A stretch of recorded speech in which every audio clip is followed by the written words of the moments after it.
Welcome to the Sisterhood of Sweat. I am here today with Joy Altimare.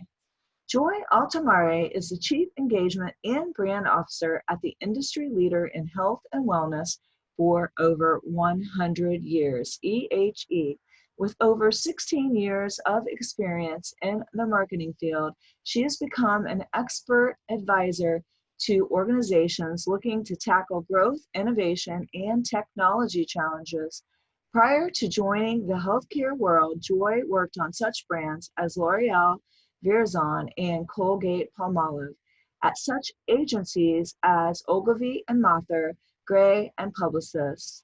This is a strong and powerful conversation today. We talked about why it's important to be a strong role model for your children, why you shouldn't ever apologize for having goals, or in essence, why we should stop feeling guilty for being ambitious women, how being a strong, confident, powerful woman translates in a relationship, defining what you want is also defining what you don't want. Why is there more thought to leaving a relationship than entering it? What to do when you're thinking, how did I get here? In a relationship. A relationship without respect is a huge red flag. We also talked about why we think people want to put genders in a box, and that we are teaching our children what is acceptable by what we tolerate as women, how important it is to be able to talk to your spouse or your significant other about your wins, and being unafraid to embrace your age. So much more, you guys. You are not a tree. You can change direction. And why women should be unapologetic about being themselves. This episode was the bomb, you guys. It was dope that Joy was laying down today. It was so good. So good, so powerful, so empowering. You guys are going to love it. I'm here today with Joy Altimare. Altimare. I love it. Yeah, thanks. I'm so happy to be here. Oh my gosh, it reminds me, I did have comfort food on Mother's Day. So did I. Now I'm the Sisterhood of Sweat. I decided to be Sisterhood of Comfort, and I had agree. Lasagna. We need some comfort. I had lamb chops along with, obviously, in an Italian home, pasta with nice sauce. I had the comfort food too for Mother's Day. We need all the mothers have been doing triple duty lately. We need all the comfort food we can get. Yes. Oh my goodness. I did not take a day off since COVID started. I have worked my little butt off until it hit that Friday before Mother's Day. And I was just like, oh, what's the matter with me? Yes. And then me too. I've been working. I literally said the other day, I'm like, I've had the one thing that this pandemic has taught me. Well, it's taught me a lot, but the one thing it's definitely taught me is that I made the right decision not to be a stay-at-home mom. It is a hard job. I know we've always said working in or outside of the home is hard, but I think a lot of us who work outside of the home have always thought, oh, it's harder for us. Maybe like subconsciously somewhere back in our minds, we would never say that. But I'm telling you, raising children, educating children, homeschooling them, plus doing your regular, like your day-to-day professional job, it's a lot. It's a lot emotionally, physically. It is a lot of work. I miss my cleaning lady. I miss her. You preach it, sister. You are talking to the moms out there right now. Yes. And I can feel it because I'm a mom of 3. I've raised them all. They're all grown, but I get it. And really, you're getting a taste of a harder version of motherhood right now because normally it isn't like this. This is probably the hardest version. Normally, you're not in a pandemic. Normally, you're not trying to, keep everybody sane inside. Normally you do have the luxury of going outside, even for your own self. So I get it. But it has, I do think this is a moment in time as mothers, especially. I was thinking the other day, I typically get 4 hours with my daughter, 2 hours in the morning, getting her ready, 2 hours around at night when I come home, having dinner, but then reading the book and getting her into bed because, we have a schedule to keep, and that's all very important. And now in this pandemic, have spent, 18, 12 to 18 hours with her awake. It has been a blessing. I 100% agree that I will cherish this time. I'll look back and be like that. I've learned so much. She's so smart. She's so funny. Like all these things that I knew but didn't really know, that because I get to experience them now. I get to see her kind of her. I see her kind of when an idea or concept hits home, and how her eyes, kind of, it's fulfilling as a woman to see a young woman, a future, whatever she's going to be, kind of discovering those building blocks of ideas. So it has been kind of an amazing moment in time, having gone through this pandemic, to spend time with your child one-on-one. I'm ready to go back to the some new normal, but I do appreciate it. And I was talking to a couple moms the other day about it. Like, it is kind of, our parents never had that. Most people haven't had that opportunity to really spend 8 to 10 weeks with their child. So when we get on the other side, we'll be so happy, but at least for nuggets of time, we look at and say, this is great. This has been great. Why do you think it's important to be such a strong female role model for your daughter? Yeah, that's such a great question. I mean, I think first of all, I have had strong female role models as a little girl growing up. My mom was the youngest of 4. My grandmother, who actually Ella is named after, her name was Ella Geneva. My daughter's Ella Helene. We named our daughter after our strong maternal grandmothers. So that was very purposeful and intentful. My grandmother was my first example of a strong woman. She raised 4 girls literally by herself. She was in the South. I grew up in Tennessee. She was very fair, which in that time, she was very beautiful and fair, but at that time, that was almost a curse, because she had to always prove that she was smart and that she could actually take care of her family. She was just this amazing, beautiful woman who basically moved in with us when I was 12. And so I received that amazing gift of multi-generational knowledge and wisdom. There's things that grandparents will teach you that your parents have yet to learn and they can't teach you. So she was my first example of just how you can have beauty and grace, but also intelligence, and how you don't have to sacrifice one or the other. She always wore her red lipstick. She always had, she always had, but she was the head. There's this place called Loveman's where I grew up, which was like the Saks Fifth Avenue of Chattanooga. And she was the head seamstress. Like many people, I remember my mom, my mom was in college when she had me, or late college when she had me. And so she would drop me off with my grandmother at work. And I remember her being called from upstairs because some high executive wanted just Geneva. She didn't go by Ella, just Geneva, to come and actually make them look great. So I learned really early the importance of having strong female role models. And why I think it's important for my daughter is because I want her to, we grew up because people paved the way before us, saying, okay, women should be able to have it all. And then as we've gotten older, we've kind of sacrificed and said, oh, we can have it all, but not all at the same time. And while there's some truth to that, I don't want my daughter to ever think she has to make concessions. So I think it's important for her to see, okay, my mom is a CMO at a company, and she comes and she's very vocal and active in my school, and she comes home and she spends time with me. Like, she's able to juggle it all, and she doesn't sacrifice her well-being. I see her taking care of herself. Like, I show her every aspect of how beautiful it is to be a woman. And I think you have to demonstrate what you want them to do, how you want them to behave. You can't just speak to them and hope that it hits. It's literally, you have to be a living example, so that when they are a certain age and they're going out into the world, there's no way anyone can tell them who they are. They know who they are. They've had an example of that strength, and they can literally, because they're going to have bumps in the road, they can recover. You want your children to be able to recover. It's so important for them to know who they are, and for us to know who we are as women.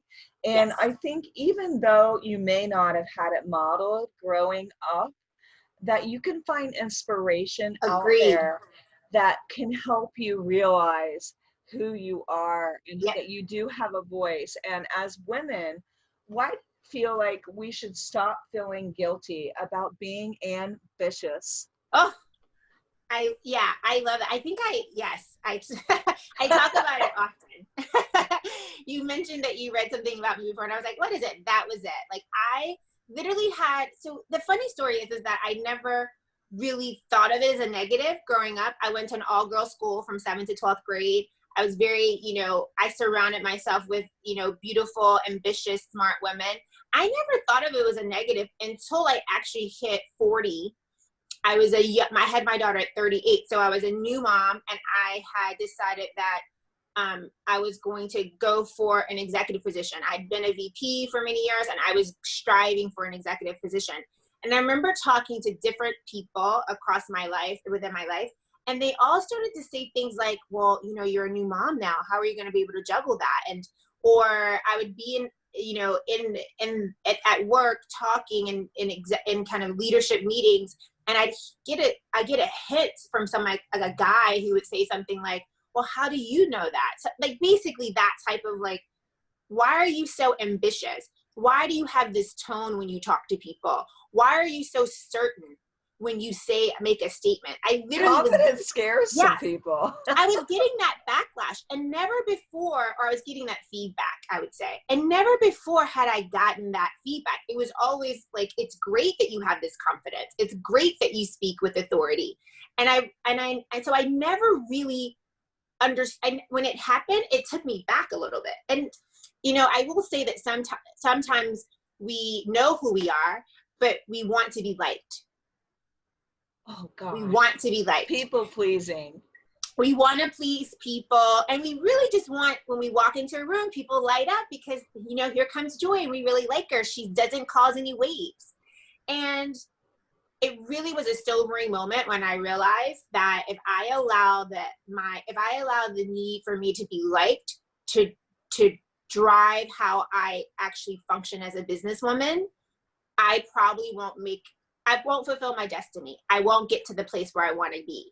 And so I remember sitting next to a woman on a panel who was an older woman in her 60s, had done really, really well, and never really took credit for it. She kept saying, oh, this person, mostly men, gave me this opportunity, or never really taking credit for the fact that she had been ambitious, she had prepared.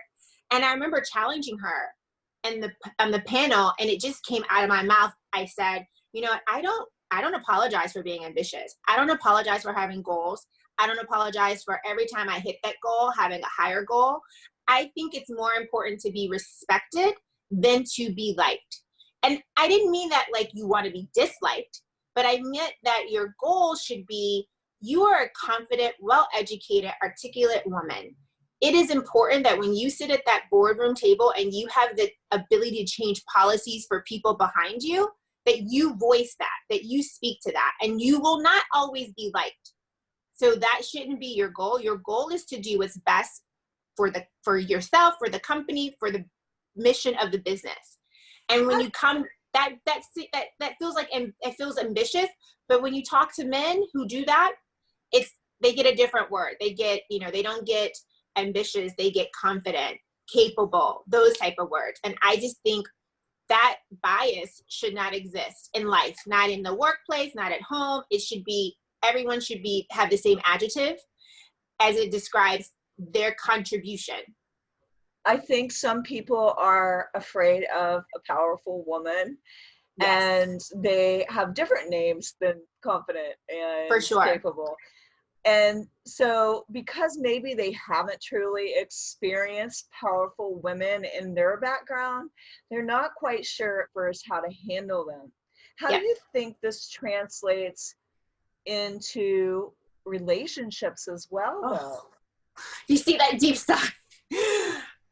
I think it's trickier in your personal relationships. I think, when I was dating in my 20s, and I literally was having this conversation 2 nights ago with my girlfriend. I was like, I don't understand, in my 20s, it was so difficult to date. It was so difficult to meet guys that were not intimidated or were supportive of, like, supportive of you being the bright light. Yeah, you could have, it was really hard to find guys that my age that I could have a conversation around like goals and an ambitious destiny. And I started to date older. You know, my husband was 13 years older than me, and I felt like he was just on my level, so to speak. Like, you know, he had learned a little bit more than the others to just basically be supportive. But I think it's hard, and I think it's hard because most men, they suffer with, all people, but I think especially ambitious men, they suffer with this ego. They're very ambitious. And a little bit of, when you're ambitious, you do have to have confidence, which is feeding into that, you know, id of the ego, right? And Right. I think that most men, when you're focused and you have this kind of tunnel vision, you can't even conceive that someone else could be as ambitious as you. You can't even, like, it's like you're almost, they think they're on an island of one.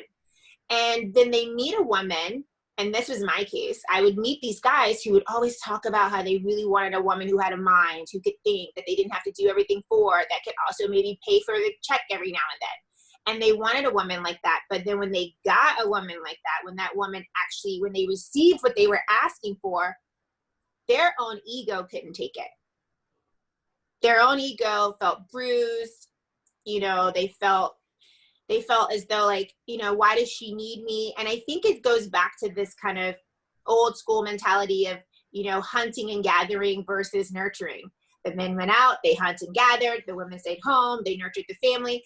And it's like these kind of archaic roles don't exist anymore. You have blended families, you have multi-generational households, you have people who, you know, share chores and responsibilities and also both work. And you got to have a conversation around, how do you want to raise your children? How do we want to create them to be citizens of the world, global thinkers? They can't see their mom just doing housework and their dad going out, unless that's kind of like the norm for how you want to raise them. But I generally think both little boys and little girls need to see powerful parents cohabitating, you know, collaborating, and they need to see their father being the biggest cheerleader for their mom, regardless of what it is. Yeah. They need to see that, especially little boys, because they need to mimic that behavior when they're older. So both need to see it. And I think it's just really, I think it hasn't been at the forefront of our minds historically. And when men are cheering their wives on, it does not diminish their light. It adds to it. If your wife has a big piece of pie, guess what? You have the same big piece of pie. Yes. It doesn't make you less. Actually, women admire men more when they see them in there supporting their women. Yeah. It's so attractive when you see a husband show up for his wife's, you know, award ceremony, or, you know, you see him show up to the office just to pop in and say hi because they're in the neighborhood, or you see them, you know, saying, you know, I'm gonna take the kids tonight, you go do whatever you like. It's so great to see that. I love when men don't say that they're babysitting their children, but they say, I'm taking care of my children. That's another way to be a cheerleader for your wife or your spouse. I think I don't think that people understand how that support allows you to have wings, allows you to fly and to soar. I was reading this article from Warren Buffett yesterday, and he was like, the most important decision you can make as a business person is to choose the right spouse. Isn't that? Relationships are everything. Yeah. And it goes along with that rule about the 5 people you're surrounding yourself with. Yes, exactly. And I think if you look at some of the greatest accomplished people, they usually have an equally supportive spouse. You know, they have someone that is their confidant that they can talk to, but they know really has their back 100% of the time. And so I'm hopeful that more couples have spent time together during this pandemic, and they've kind of had a rebirth and kind of defined what they want moving forward. Because if anything, you come out of this 10 weeks of isolation, you have to have improved. You have to have learned something. Well, I think it's kind of like a bottom liner, you know? Yeah. If you haven't grown in this 10 weeks, you got to go. We're going to quarantine you again. You got to go and try again, you know?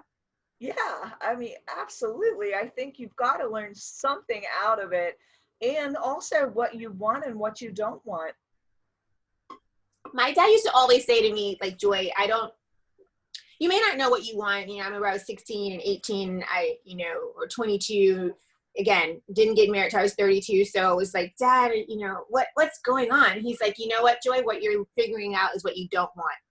Every time you close a relationship, it's getting you one step further to understanding what you do want. Because once you can isolate, I don't want that.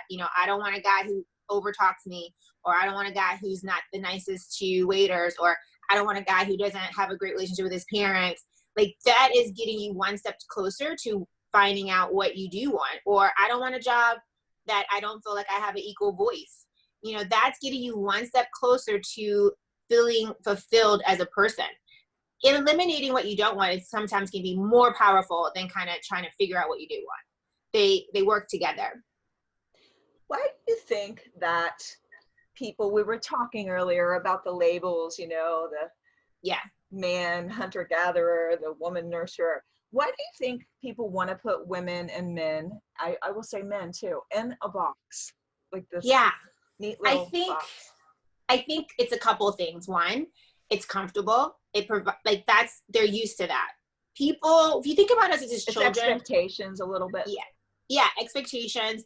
It's tried and true, right? It's how they were probably raised, and so it makes them feel comfortable to still kind of have some sort of label on things.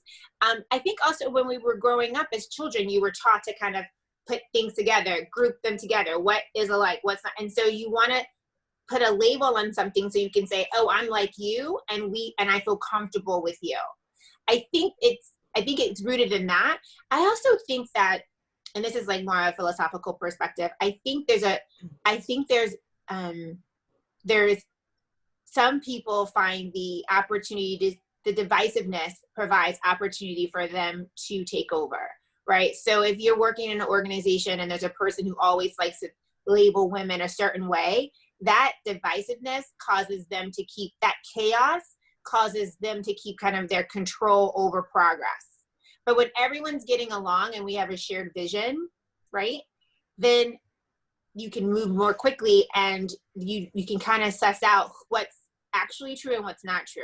So I feel like, especially in the business, in the professional world, people love to put labels on people so they can say, that's why we're not succeeding, or that person that man who's confident is why we're succeeding, versus trying to figure out how to make everyone stronger and how to make sure everyone gets their due credit. It's an old school tactic of just keeping division. Because all boats rise when the tide goes up. Exactly. And if you don't think like that, if you're be a team at home and at work, right? Like you said teamwork. Earlier, if I win, we win. If you win, I win. Oh, I love it.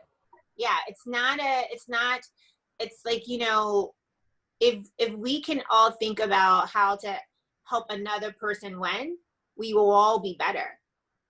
If the focus is shifted off just yourself, sometimes if you can think about how can I aid this person in achieving their goal, my gosh, we all win then. I love that. If I win, we win. Because I think a lot of times in relationships, and also just like if you're a powerful woman, you may meet a man that wants to compete with you instead of celebrate you. I know. That is just not, it's a recipe for disaster. Yep. And I feel like, why would you put yourself through that torture? Why would you even entertain? I don't want to live my life in competition. I just want to achieve the greatest me I can be, Yes. And also, I think you have to recognize that just you're on your own path. You're in your own lane. What's meant for you isn't meant for anyone else. So if, your friend over there gets a promotion, or let's say meets an amazing guy and you're still searching, you shouldn't be envious of what she has, because that was meant for her. What's meant for you will come to you if you're open to receiving that. I learned that literally from my grandmother. She's like, you cannot compare yourself to other people, run your own race. You keep focusing on what is meant for you. And when the time comes, be open to receive it. Otherwise, you'll miss your opportunity. And it may come around again, but who wants to wait for that? Who wants to wait for it to come around again? So if you're distracted by comparing yourself to someone else or looking at what they have and being envious and want it for yourself, you will miss yours. You may miss it. Yeah. So don't do that. That is so true. I mean, and there's always opportunities in everything that seems like the end, you know, it's like this horrible thing, and you know, you may ugly cry, but yeah, I think there's always opportunities. Well, I want to read to you what you said. Okay. Like, I'm bracing myself. Cool. If I could do anything in the world, it would be to have the financial ability to support single working mothers, especially women who have left non-ideal personal situations, to provide a better life for them and their families. I would provide them with 100% confidential support, legal counsel, emotional and mental well-being, and educational expense. And it's important to note that this would be accessible to all women. So when you were writing this, what was going through your mind, or when you were speaking this? So I definitely have had myself and my friends, as you guys know, that, you know, I've had the same friends, a group of same friends since I was 5. These are my girls, and we have gone through everything together. We've gone through marriages together. We've gone through divorces together. We've gone through births together. We've gone through, unfortunately now, starting to lose some of our parents together. We have gone through everything together. And this was a point in time where a couple of us have had some really unexpected bad relationships, like unexpected, kind of what you were talking about, jealousy from either our spouse or our partner. And just like it manifests itself in the most ugliest of ways you can imagine. And it really hurt me. I grew up, my parents aren't perfect, but they've been married for almost 50 years. And I've never seen my father like raise his hand to my mom. I've never seen that. I didn't grow up that way. I also never dated anybody like that. So to in some way find yourself in a situation where you're like, how did I get here? And I started to think about, and as I talked to my girlfriends who were going through this, and these are different, they all have different economic situations. Some of them are 100% relying on their husbands. And then some of them were executives. And we all seem to be in the same place, where there was an emotional attachment that you didn't want to sever for whatever reason, children, yourself. And then the financial piece, it doesn't matter if you make $1 million. If you're financially dependent or codependent, it doesn't matter when it comes to trying to make a decision for your family to be safe. And I just thought about how hard a lot of them, and in myself, were kind of wrestling with decisions at that time and getting legal advice. And the legal system with divorce or severing, you know, a relationship that wasn't even a marriage is awful. It is like the most horrible experience anyone could go through. And I was thinking, for me at that moment when I wrote that, I just was like, this is ridiculous. You know, it should be much more simple. I was thinking about how you get married and it's a big celebration. It's very little paperwork. It's literally like one document you sign. And if you ever need to sever that relationship, it's like months and months and months and months and months and months, and maybe years. And like you sign all the stuff. And how is that possible? How is there more thought given to severing it than actually entering it? And how many women have we heard of or seen in our lives that have stayed in very abusive, negative situations because of the fear of what would happen, where would they live, how would they take care of themselves or their children, because now their husband could, you know, shut down their accounts or just all these things. So I thought, you know what, if I could do anything in the world, if I had all the money in the world, I would make it a simple process for women to be safe. Obviously, we would vet them and make sure like, hey, this is a legit issue. But the way I would support women is making sure that they didn't have to worry if they needed to be safe, if they needed to keep their children safe, we would figure it all out.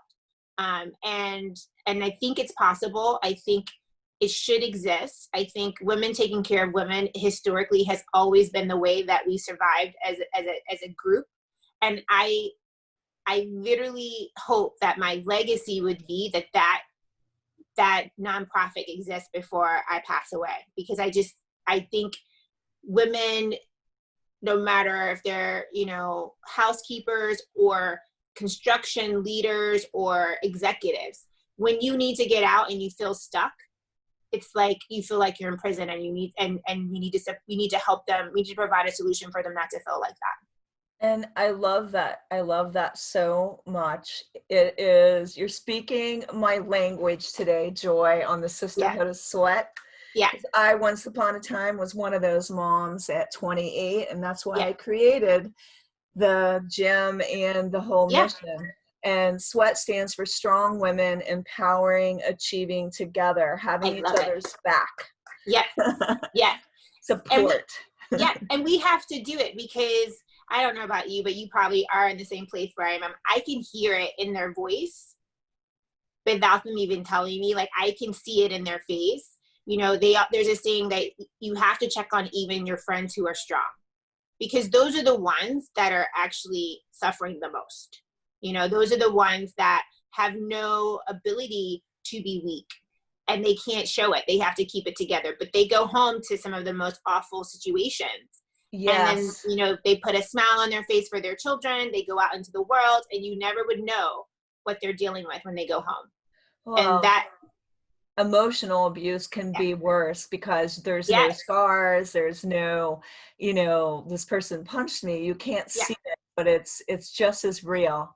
Yeah. And it starts usually, I think, with the emotional abuse. I think from what I've seen and what I've experienced, I think you don't even, by the time it becomes physical, your self-worth is so down in the dumps, because there's been, months or years of this emotional tearing you down as a human being.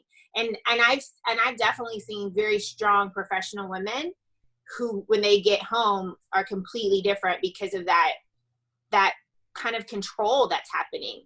And that's why I wrote mental well-being too, because it's almost like a reprogramming of the mind has to happen so that they feel worthy of taking care of themselves. I think the statistic is that a woman tries 10 times to leave before she leaves an abusive situation.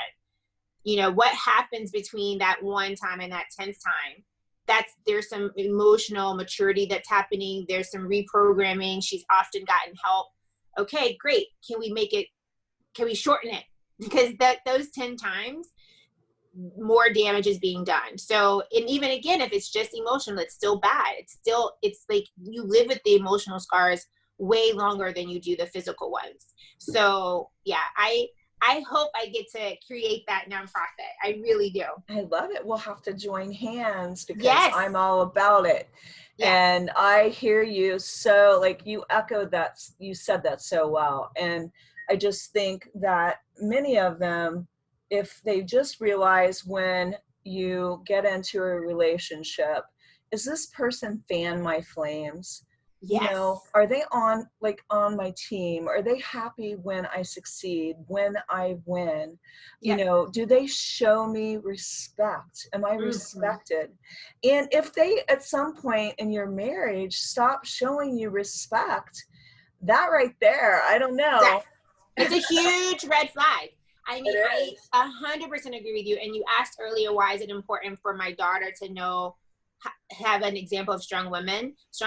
Every morning she says a little mantra that I taught her about how she's not, she grew up, everyone's like, oh my God, she's so pretty. And I knew early on, I wanted her not to use that as an opportunity to think that she's better than anyone.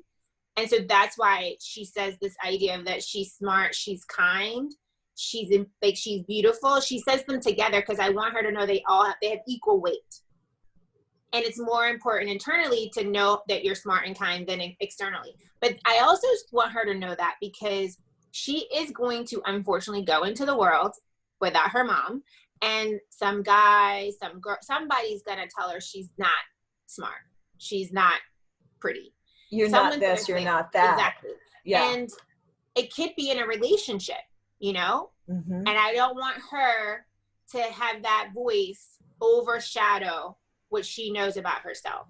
So every day, I say all the time, you know, we're teaching our children what to put up with. We're teaching our little girls what's acceptable, how a man can talk to you. When you let a man talk to you at home in a certain way, you're teaching your sons that he can do that, and you're teaching your daughters that they can receive that, and that's okay. And I don't want her to ever think it's okay for anyone to tell her who she is. She knows who she is. And to your point, when you feel, I don't really think this person celebrates me, I don't really think this person is supporting me, they seem very jealous, I can't tell them good news, I'm hesitant to come home and talk about how great of the day that I had.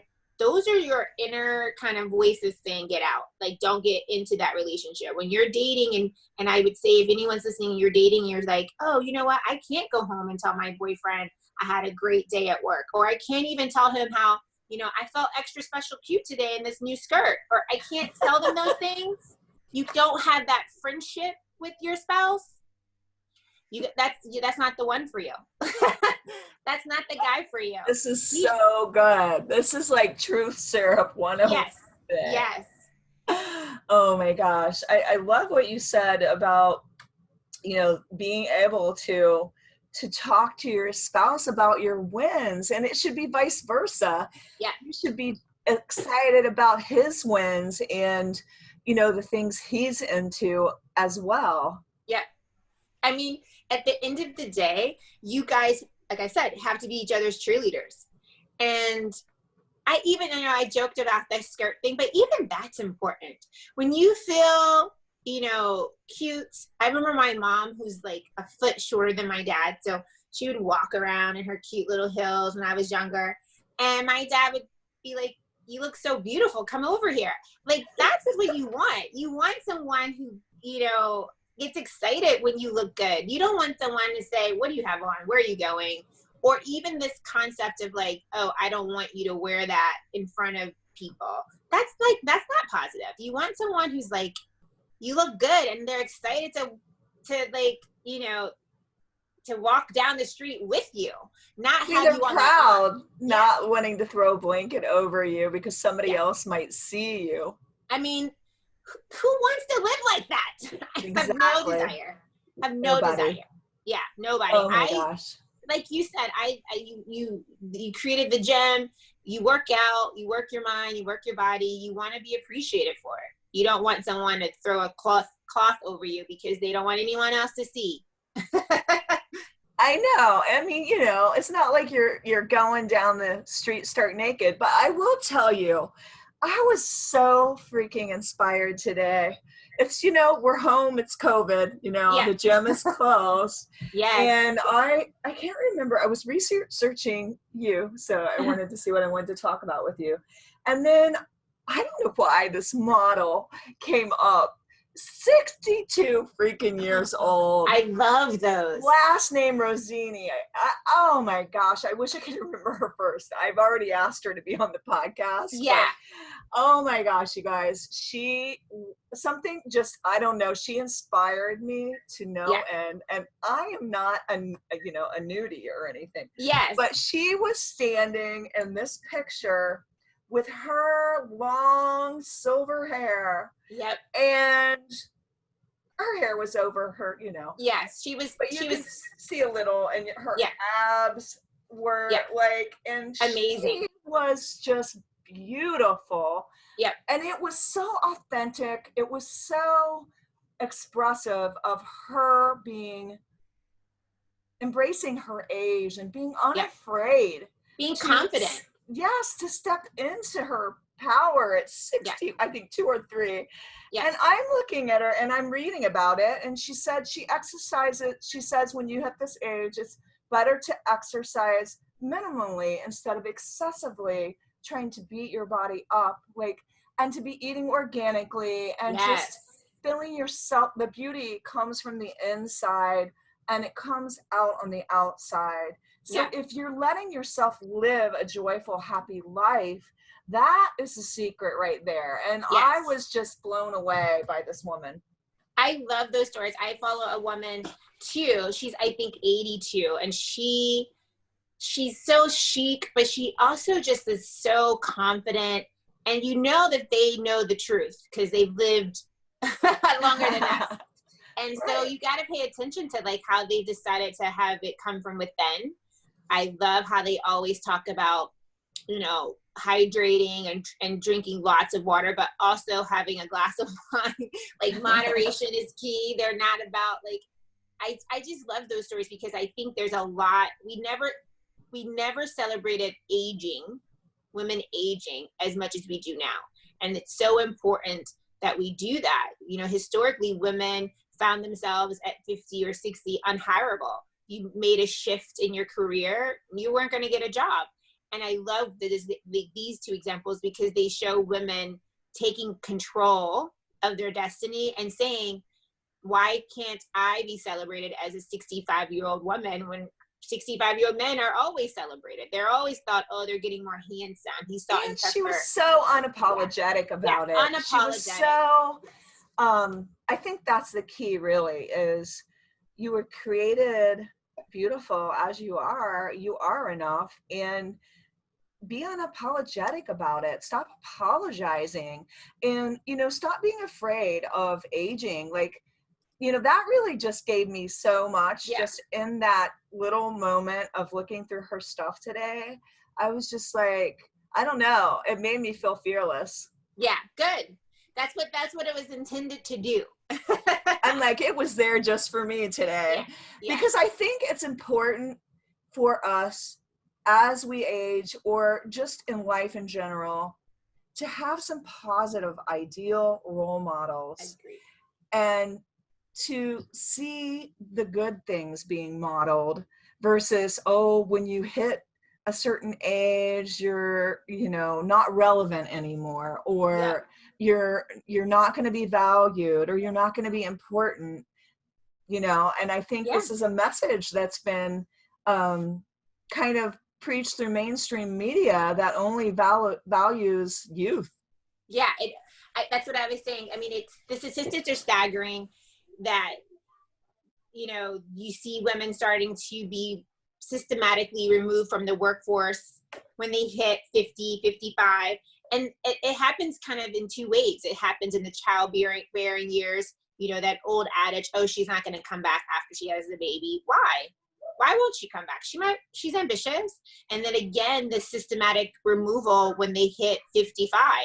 They won't, you know, these women who have been independently, you know, and independent contributors to a company, why would you want them to retire?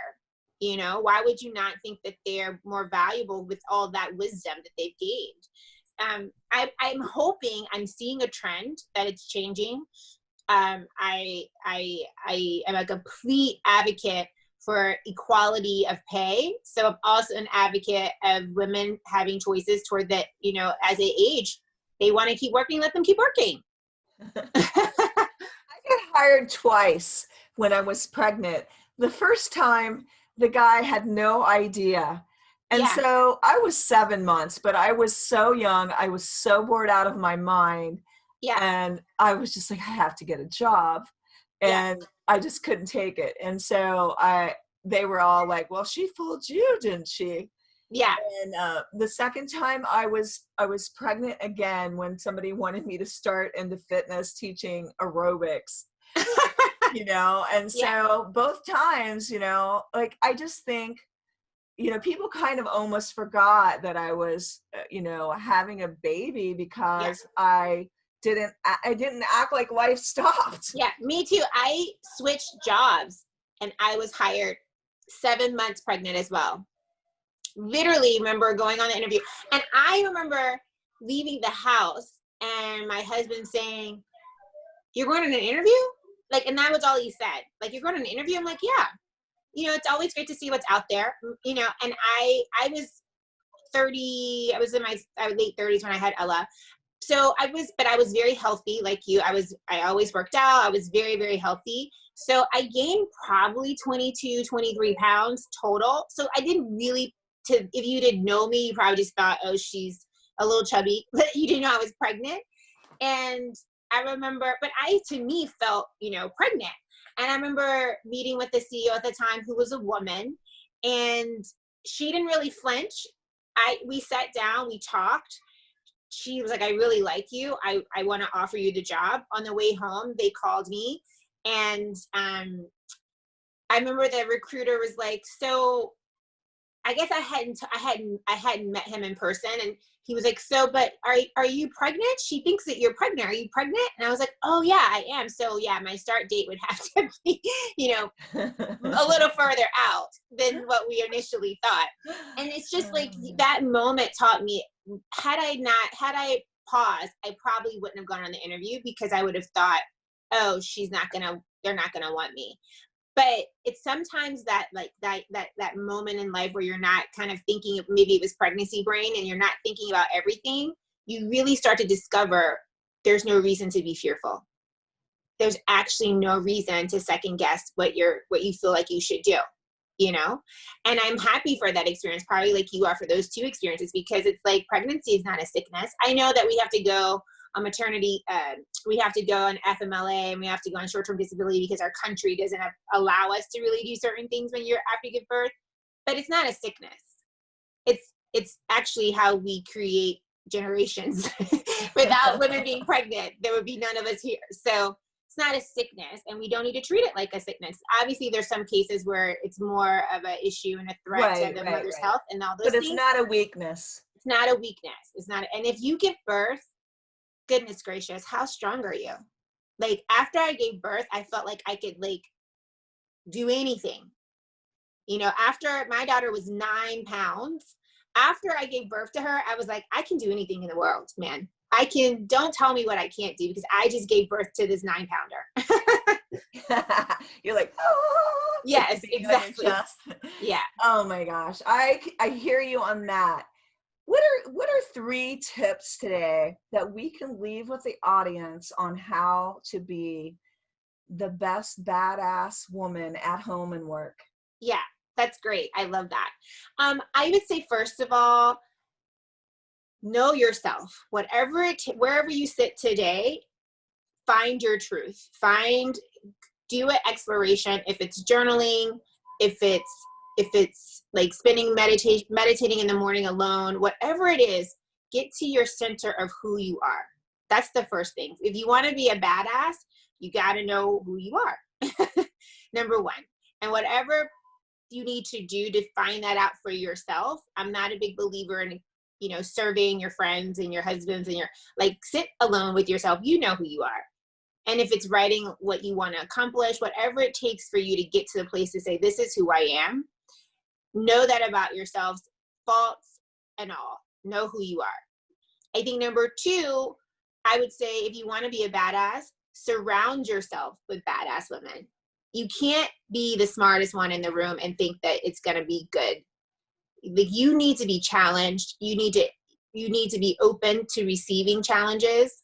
That's how you grow, and that's how, when you can stretch, you grow, you evolve. And the best place I've ever been inspired is around other badass women that I was like, she's got it together. She's awesome. I love her. Wow, she's awesome. So don't be afraid. We often as women have been afraid to be around other awesome women. Don't be the only awesome one in your group, because then I'll tell you that group's not that awesome. You want to be around a group of amazing, accomplishing, focused women. And that doesn't mean necessarily executives. It could be anything. But when you're in your 20s, be around women who are not just gossiping and thinking about, the latest man that they want to date. Be with women who are talking about accomplishing things on their own, and actually being a network for each other. Hey, I heard about this job over here. It sounds great for you.